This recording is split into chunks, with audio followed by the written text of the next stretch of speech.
Assalamualaikum warahmatullahi wabarakatuh. Alhamdulillah wa syukurillah wala haula wala quwata illa billahil aliyil azim. Amma ba'.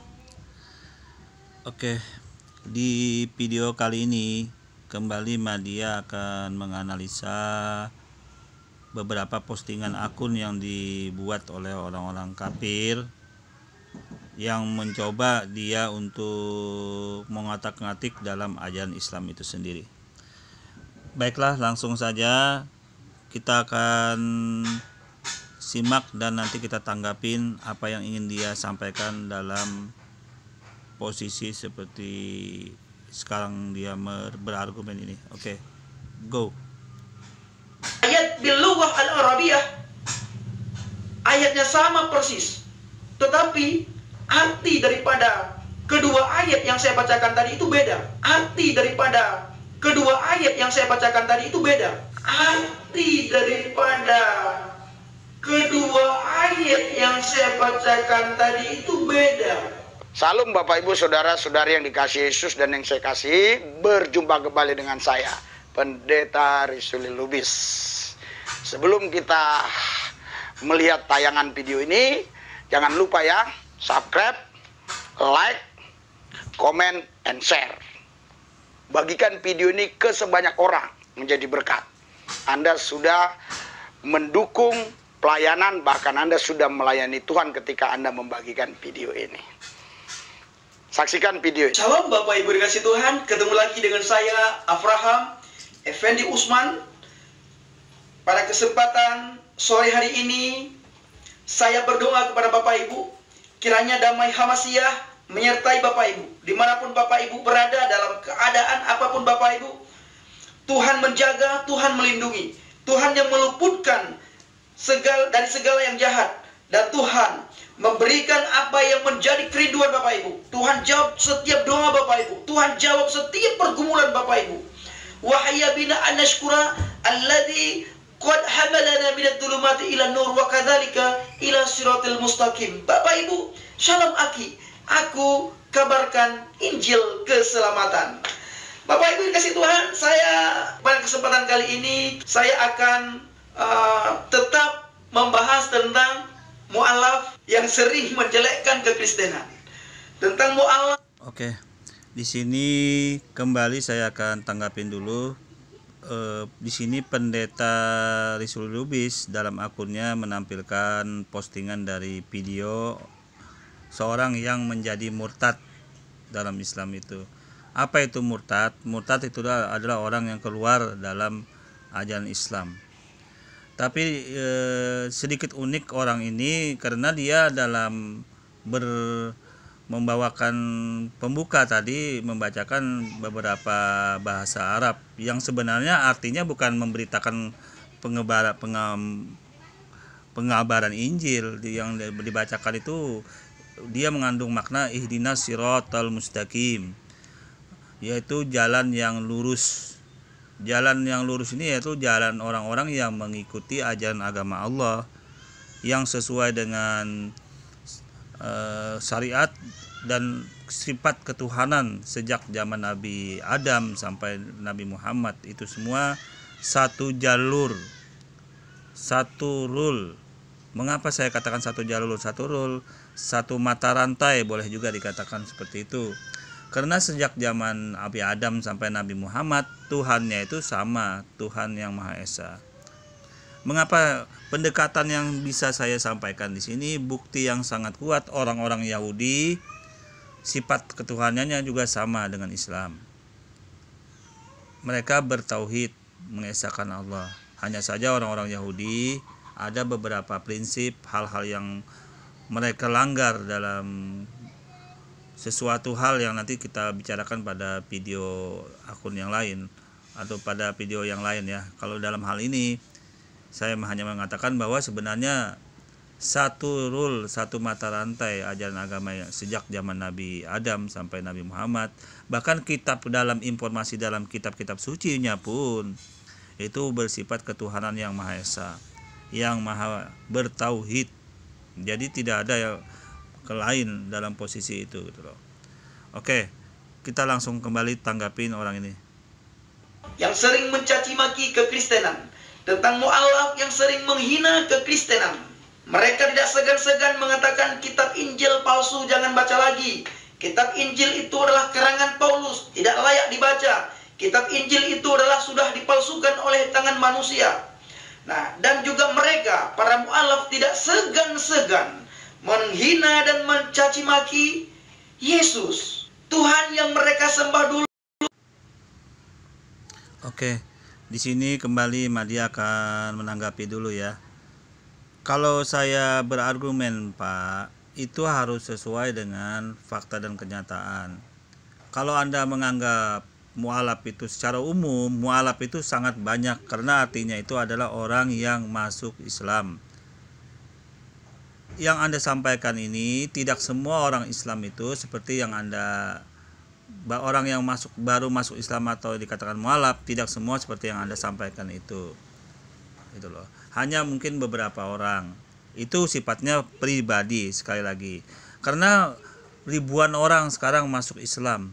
Bahkan di negara Cina, Tiongkok sana 20 juta orang Tiongkok masuk Islam. Mengapa mereka masuk Islam? Di Inggris sekarang jadi agama kedua. Islam itu sangat besar sekarang, jadi di Inggris itu jadi agama terbesar kedua. Nah, sekarang di Cina itu orang berbondong-bondong masuk Islam.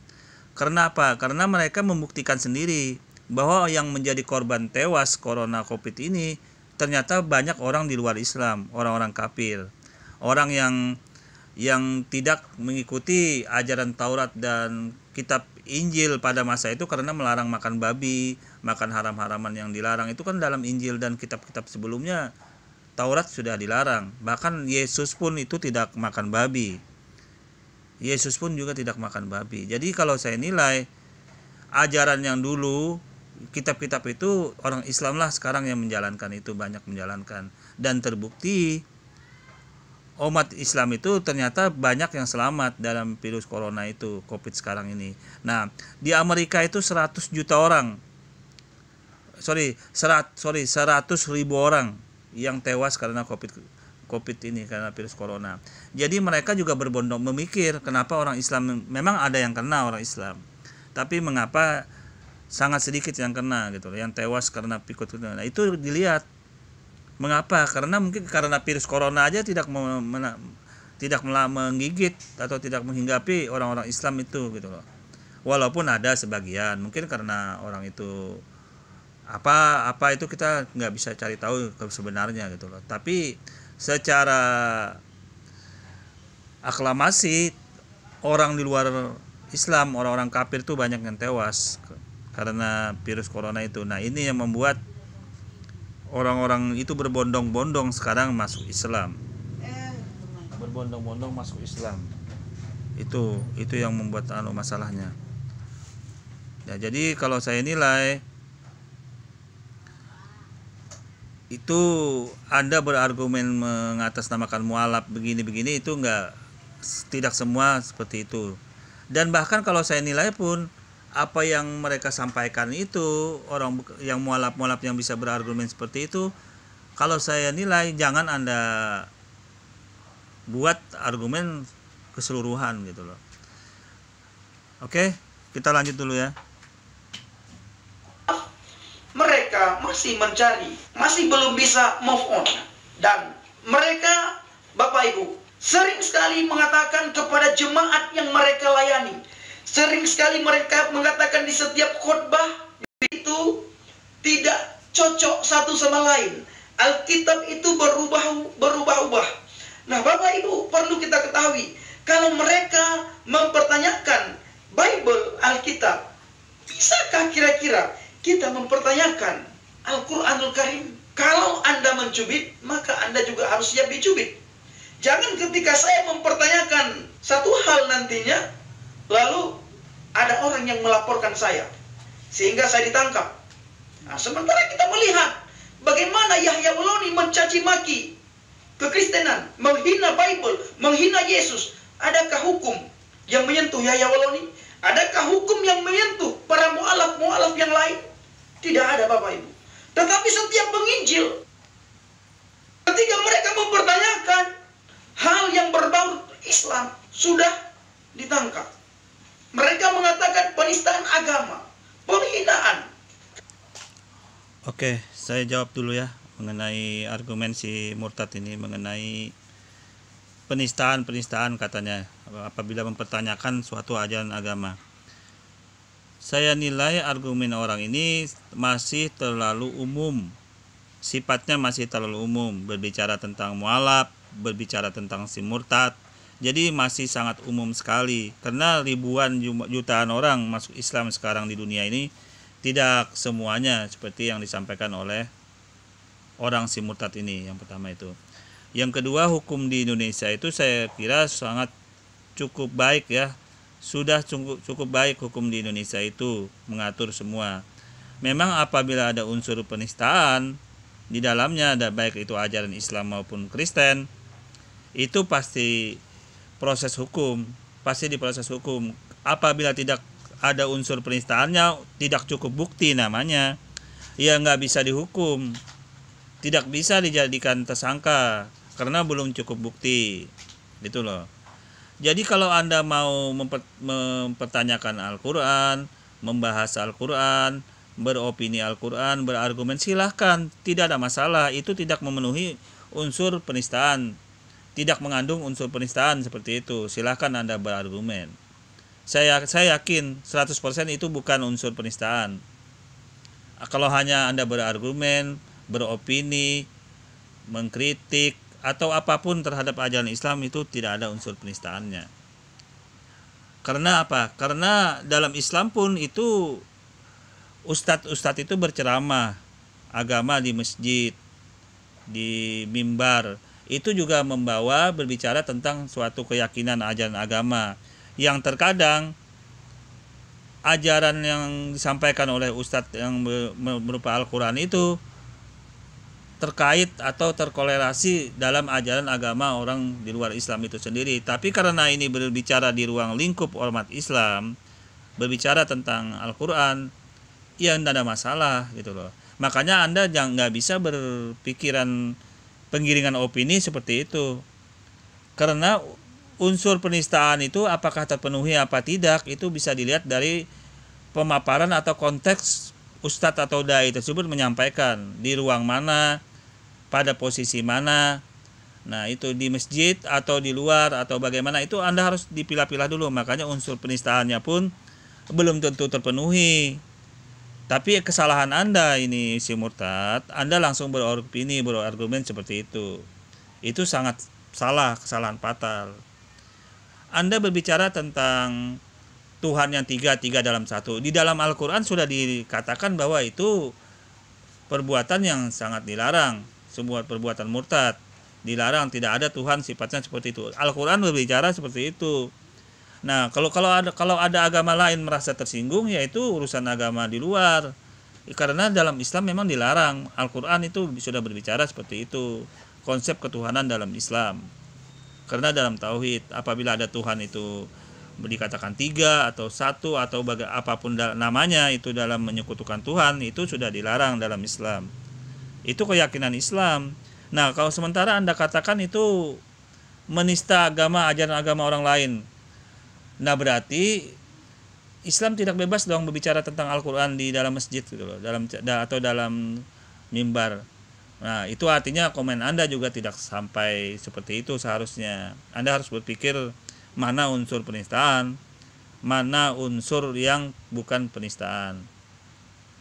Saya kasih contoh satu aja deh. Ini saya sudah buatkan di dalam akun saya itu, tanpa lagi membuat video yang judulnya mau masuk surga takut neraka. Nah, di dalam itu dia mengutip ayat Al-Quran.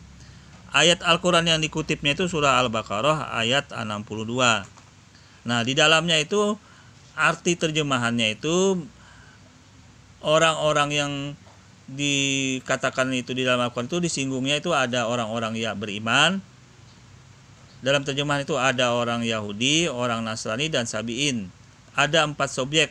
Di dalam terjemahan Al-Baqarah ayat 62 itu ada 4 subjek. Orang-orang yang beriman, orang-orang Yahudi, orang-orang Nasrani, dan orang-orang Sabi'in. Nah, dengan semaunya tanpa ragu menambahkan kata adalah setelah orang-orang yang beriman itu. Jadi maknanya berubah. Orang-orang yang beriman adalah orang-orang Yahudi, orang-orang Nasrani, orang-orang Sabi'in. Nah, itu kan menghilangkan makna dari orang-orang beriman dengan menambahkan kata adalah. Nah, itu yang di dalam Islam itu yang sangat dilarang seperti itu. Karena orang Islam sendiri pun tidak boleh menambahkan atau menafsirkan ayat Al-Qur'an itu dengan semaunya. Karena sudah ada ilmu tafsirnya di dalam Al-Qur'an itu. Yang seperti itu loh, itu sudah saya buatkan juga dalam akun saya, di mana penistaan yang dilakukan oleh tanpa ragu itu sama. Silakan kalau memang Anda mau cek di akun saya, bisa saya sudah buatkan itu penistaan yang dilakukan tanpa ragu. Oke, sekarang kita lihat apa yang ingin orang ini sampaikan. Bapak Ibu, saya hanya mempertanyakan 2 ayat Bapak Ibu. Ada 2 ayat Al-Quran yang saya temukan di dalam Al-Quran, ayatnya sama Bapak Ibu. Ayatnya sama, bunyi ayatnya sama, tapi arti bisa beda. Sebagaimana saya katakan tadi, mu'alaf itu sering sekali mengatakan kepada jemaat yang mereka khotbahkan, kepada jemaat yang mereka layani, bahwa Bible, Alkitab itu tidak cocok satu dengan yang lain, saling bertentangan satu ayat dengan ayat yang lain, berbeda-beda satu ayat dengan ayatnya itu bermacam-macam, beda-beda ayatnya. Itu yang dikatakan oleh para mu'alaf. Nah, sekarang kita melihat kitab sucinya mereka, Al-Quran. 2 ayat Bapak Ibu, bacaannya sama persis, tidak ada sedikit pun salah. Tapi bisa bisa beda arti. Kalau Bapak Ibu tidak percaya, silakan simak apa yang saya bacakan. Saya mengambil dalam surat Al-Quran, Al-Haqqah, artinya hari kiamat, surat 69 ayat 40. Begini bunyinya Bapak Ibu. Innahu laqaulu rasulin karim. Saya akan bacakan sekali lagi. Innahu laqaulu rasulin karim. Artinya sesungguhnya Al-Quran itu adalah benar-benar wahyu, dalam kurung Allah yang diturunkan kepada Rasul yang mulia. Artinya sesungguhnya Al-Quran itu adalah benar-benar wahyu Allah yang diturunkan kepada Rasul yang mulia. Ini ayat, ini surat Al-Quran Al-Haqqah ayat 40. Sekarang kita melihat dalam surat At-Takwir, artinya menggulung, ayat 19. Bunyinya sama Bapak Ibu, teksnya sama, bacaannya sama. Coba Bapak Ibu perhatikan nantinya, apakah arti terjemahan daripada ayat ini sama atau tidak? Kenapa bisa berbeda? Perhatikan. Innahu laqaulu rasulin karim. Innahu laqaulu rasulin karim. Artinya Bapak Ibu, sesungguhnya Al-Quran itu benar-benar firman dalam kurung Allah yang dibawa oleh utusan yang mulia Jibril. Kira-kira Bapak Ibu bisa nggak melihat perbedaan? Ayat 40, sesungguhnya Al-Quran itu adalah benar-benar wahyu Allah yang diturunkan kepada Rasul yang mulia. Itu dalam surat Al-Haqqah. Tapi dalam surat At-Takwir, sesungguhnya Al-Quran itu benar-benar firman Allah yang dibawa oleh utusan yang mulia, dalam kurung Jibril. Allah yang diturunkan kepada Rasul yang mulia. Yang satu ayat mengatakan Rasul yang mulia, yang satu ayat lagi mengatakan kepada utusan yang mulia, Jibril, dalam kurung Jibril. Nah, ini perbedaan Bapak Ibu. Apakah selama ini tidak ada yang tahu perbedaan tersebut? Satu ayat teks berbahasa Arabnya sama persis, tetapi artinya beda-beda. Ayat bil lughah al-arabiyah, ayatnya sama persis, tetapi arti daripada kedua ayat yang saya bacakan tadi itu beda. Ayat Al-Haqqah ayat 19, Al-Haqqah ayat 40 itu berbeda dengan At-Takwir ayat 19. Artinya yang berbeda. Padahal ayatnya sama. At-Takwir ayatnya innahu laqaulu rasulun karim. Al-Haqqah ayatnya innahu laqaulu rasulun karim. Tetapi artinya itu beda-beda Bapak Ibu. Oke, kembali sini Madia akan menjawab dulu argumen dari si murtad ini yang kembali dia mencoba untuk mengutip Al-Quran ayat Al-Haqqah 40 dan kemudian dia mencoba mengkorelasikannya dengan Al-Takir itu ayat 19. Dia mencoba untuk mengkorelasikan surah At-Takwir dan Al-Haqqah ini gitu loh. Ayat Al-Haqqah ayat 40 dan At-Takwir ini ayat 19. Dia mencoba untuk mengkorelasikan ini. Mengapa katanya dengan teks yang aslinya itu sama tapi terjemahan dalam bahasa Indonesianya itu berbeda gitu loh. Terjemahan dalam bahasa Indonesianya itu berbeda. Mengapa itu terjadi? Oke, ini saya jawab dulu ya. Langsung saja saya jawab agar tidak ada nanti penggiringan opini yang tidak benar. Jadi langsung saya jawab aja. Di dalam surah Al-Haqqah ayat 40 itu bisa berbunyinya begini ya. Bismillahirrahmanirrahim. Innahu laqaulu rasulin karim. Nah, itu juga sama dengan surah At-Takwir itu sama bunyinya seperti itu. Sekarang yang dimasalahkan mengapa orang yang diutus itu kan artinya rasulin karim itu adalah utusan yang mulia. Utusan yang mulia. Utusan yang mulia ini sifatnya umum. Dalam bahasa Arab, rasulun karim itu adalah utusan yang mulia, itu sifatnya umum. Jadi siapa aja yang bisa diutus itu sifatnya masih umum. Tergantung konteks ayat sebelum dan sesudah ayat itu. Sebelum dan sesudah ayat yang berbicara mengenai innahu laqaulu rasulun karim. Nah, itu kita lihat konteksnya. Konteks ayat itu. Karena ayat rasulun karim ini tidak bisa diterjemahkan diterjemahkan langsung ke dalam bahasa Indonesia itu utusannya Muhammad itu nggak bisa seperti itu. Utus rasulun karim itu di dalam bahasa Arabnya itu sifatnya dalam bahasa Al-Quran umum. Jadi utusan yang sifatnya umum itu bisa malaikat, bisa rasul, dan bisa yang lain. Nah, kemudian untuk mempertegas ayat ini, maka kita lihat dari konteks ayat sebelum dan sesudahnya. Sangat mudah, menjawab itu sangat mudah. Jawabannya itu. Nah, kemudian mari kita lihat konteks dari ayat yang berbicara mengenai surah Al-Haqqah ayat 40 ini. Nah, kita cek di sini.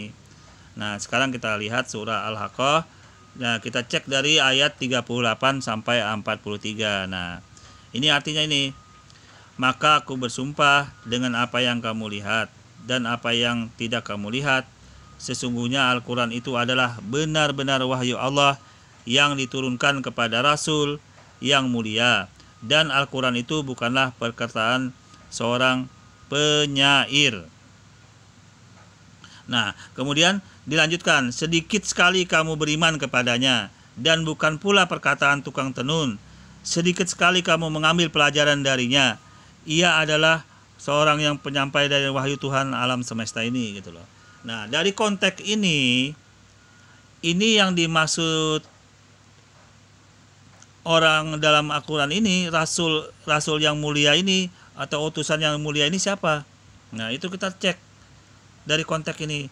Nah, setelah kita lihat dari asbabun nuzul ilmunya, dari ilmu lapat at-tikrar namanya dalam pengurangan dalam lafaz ini bisa dikatakan lafaz at-tikrar.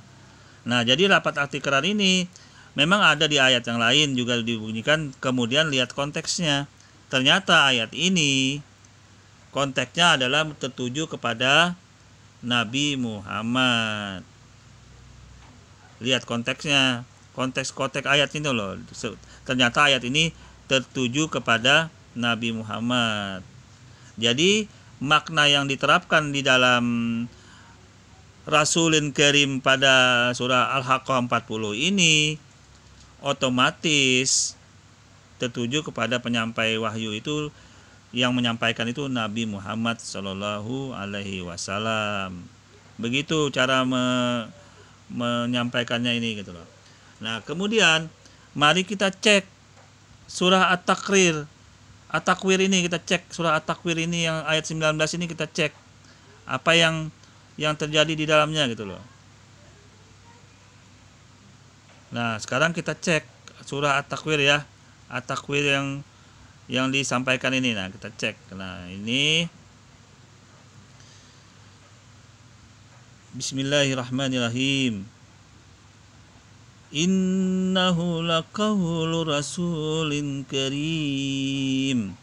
Sesungguhnya Al-Quran itu benar-benar firman Allah yang dibawa utusan yang mulia, yaitu Jibril. Nah sekarang kita cek yang utusan yang mulia di dalam ini kemana arahnya, konteksnya gitu loh. Kemana arah konteksnya ini kita lihat dulu arah ayat itu sebelum dan sesudahnya agar tidak orang nyebut itu tidak salah menafsirkan ayat-ayat itu, menganggap sama itu suatu kebodohan namanya. Apalagi yang dibuat sama ini terjemahan. Nah, ini kan si murtad ini mengatakan sama-sama tapi dalam terjemahan yang jelas. Terjemahan ini kan sama katanya, terjemahannya kok sama kok beda artinya. Nah sekarang ini penjelasannya. Sekarang Anda lihat tafsir dari Kementerian Agama Republik Indonesia. Nah, ini dalam konteks At-Takwir tinggal dibuka, tafsirnya tinggal dibuka. Anda tinggal buka itu tafsirnya, bahwa yang dimaksud dalam ayat ini itu berkenaan dengan peristiwa hari kiamat, bukanlah kata-kata seorang dukun atau isapan jempol, akan tetapi benar-benar wahyu yang dibawa oleh malaikat Jibril dari Tuhannya. Nah, jadi inti dari surah At-Takwir ini subjeknya itu malaikat. Kalau dari Al-Haqqah itu subjeknya Nabi Muhammad. Sama-sama dia dikatakan dalam ayat ini Rasulin Karim, utusan yang mulia, itu sama-sama dalam posisi ini, tetapi konteksnya dalam ayat ini subjeknya yang diarahkan itu berbeda sesuai dengan ayat sebelum dan sesudahnya. Nah, sekarang Anda bisa lihat kembali dalam tafsir Al-Jalalain.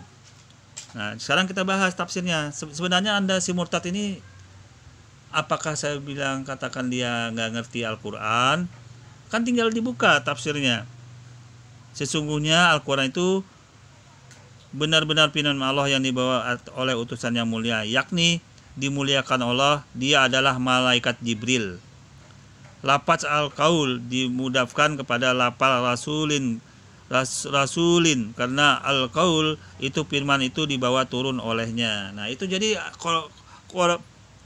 korelasi namanya. Korelasinya di lapal rasulin karim.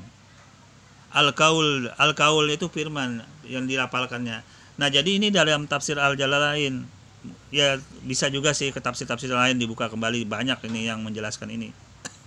Banyak sekali yang menjelaskan ini, yang arahnya juga sangat kuat sekali, yaitu bila dikorelasikan ke tafsir As-Saidi Syekh Abdurrahman. Ini bisa dicek dari ayat 38 sampai 40.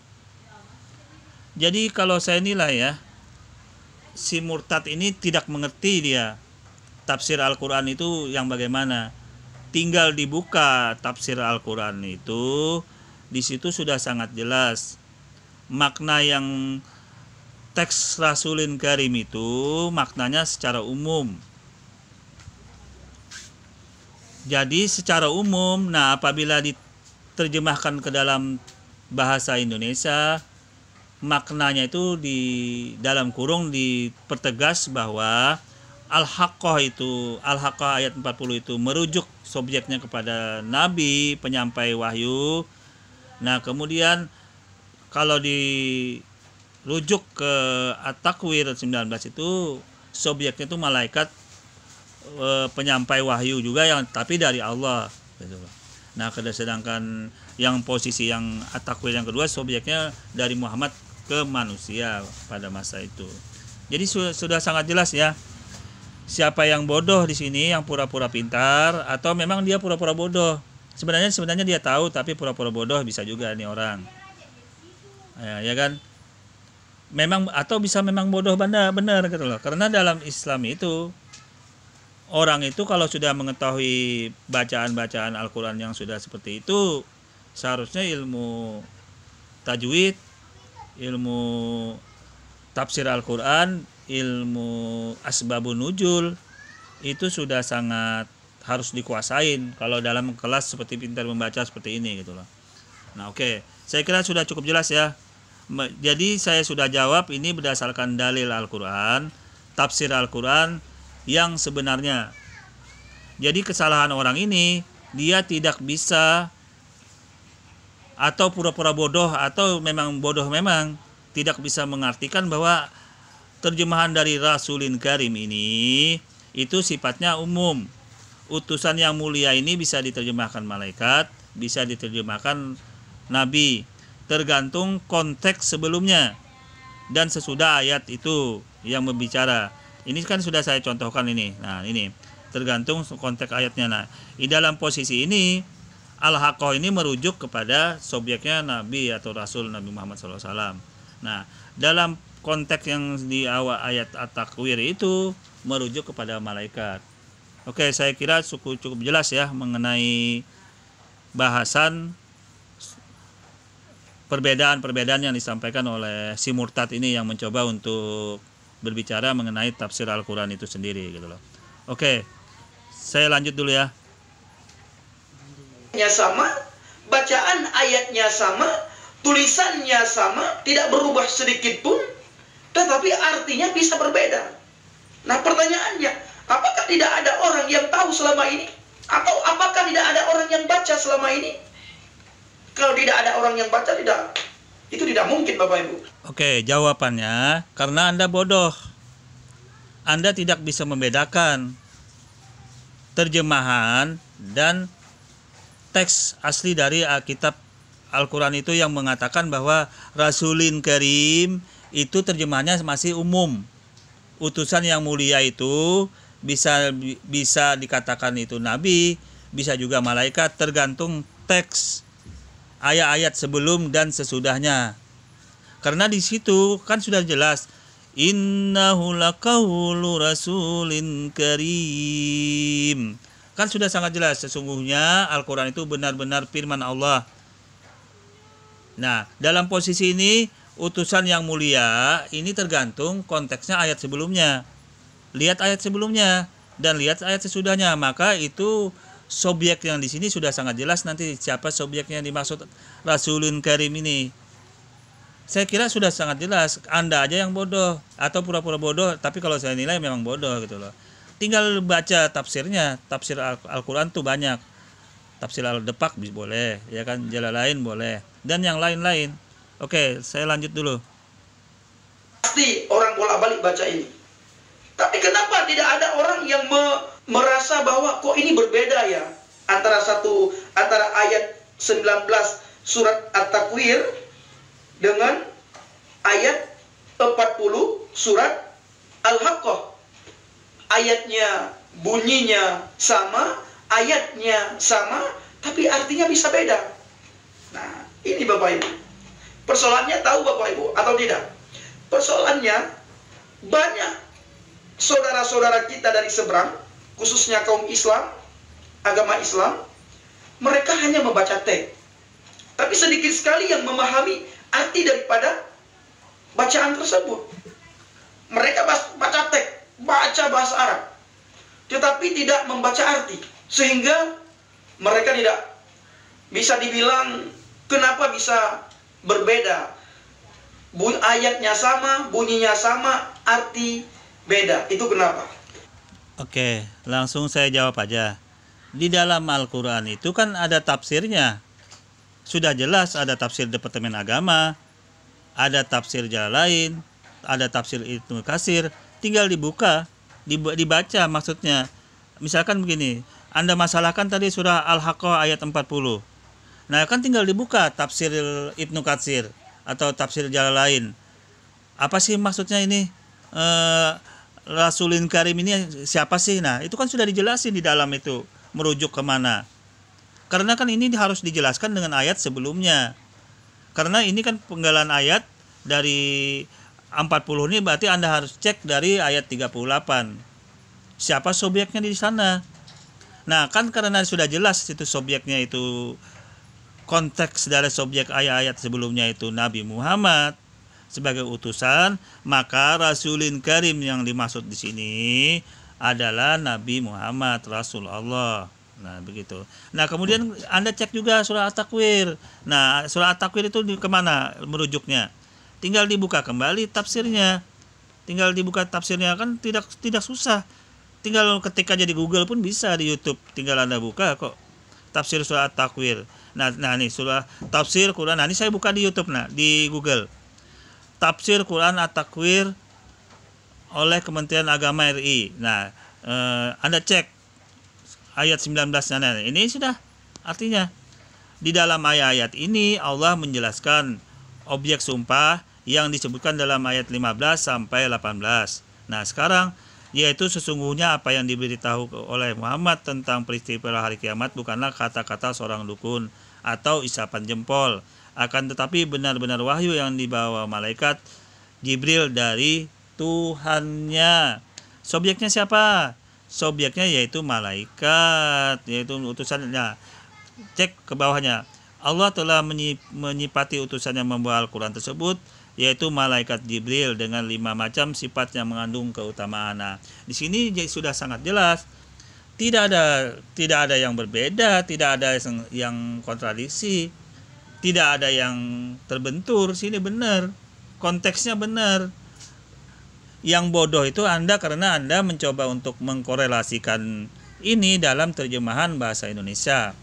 Kalau orang yang ahli bahasa Arab, bahasa Al-Quran itu dia sudah tahu ini ayat Rasulin Karim ini arahnya kemana ini, utusan yang mulia ini, karena sifatnya umum ini, belum mengarah ke subjek gitu loh. Nah kemudian dilihat tafsirnya yang seperti saya katakan ini ya, contohnya Kementerian Agama RI, karena kan terjemahan nih.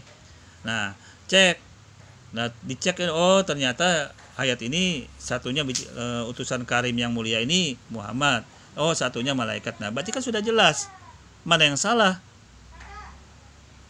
Yang salah Anda, karena Anda mungkin mengartikan langsung Rasulin Karim ini Nabi Muhammad, kenapa kok malaikat lagi? Nah itu kebodohan namanya. Berarti Anda tidak mengerti bahasa Arab, tidak mengerti apa arti Rasulin Karim, tidak mengerti bahwa Rasulin Karim itu utusan yang mulia, itu artinya sangat umum, bahasa umum, sangat sama dengan din. Ad-din itu agama, itu sangat umum. Kalau sudah ad-dinul Islam, nah itu agama Islam, itu sudah merujuk kepada agama Islam. Nah sekarang kalau ada ad-din, kemudian ad-din ini berbicara tentang dinul agama yang lain secara umum. Nah Anda katakan mengapa din ini kok beda-beda, ada dinul agama Yahudi, ada dinul Nasrani, ad-dinul Islam, ad-dinul Yahudi, ad-dinul Nasrani. Nah kenapa ini sama aja kebodohan Anda mengatakan begini. Saya contohkan dengan ad-din, agama ya, ad-din. Nah, mengapa kata Anda kok ada ad-dinul Yahudi, ad-dinul Nasrani, ad-dinul Islam? Nah, mengapa seperti itu? Padahal kebodohan Anda tidak mengerti bahwa Rasulun Karim ini adalah makna umum seperti ad-din. Oke, saya kira sudah cukup jelas ya untuk memposisikan ini, untuk menjawab agar orang-orang yang mendengar ini tidak terpengaruh sama si murtad ini gitu loh. Karena murtad ini kelihatannya bodoh ya, tapi mencoba untuk mengkoreksi Al-Quran itu sendiri. Oke, saya lanjut. Bapak Ibu dikasih Tuhan, inilah yang bisa saya pertanyakan kepada para mu'alaf. Yang pertama sekali, tolong diperhatikan, tolong dijawab pertanyaan saya ini. Ustadz Al-Mukarram, Ustadz Yahya Waloni, kenapa ayatnya sama, bunyinya sama, tulisannya sama, artinya beda? Tolong dijawab. Begitu juga kepada Ustadz Muzir Sitomorang, Al-Mukarram, Ustadz Muzir Sitomorang. Oke, saya kira sampai di sini dulu pembahasan saya mengenai menjawab argumen si murtad ini. Kurang lebihnya saya mohon maaf. Assalamualaikum warahmatullahi wabarakatuh.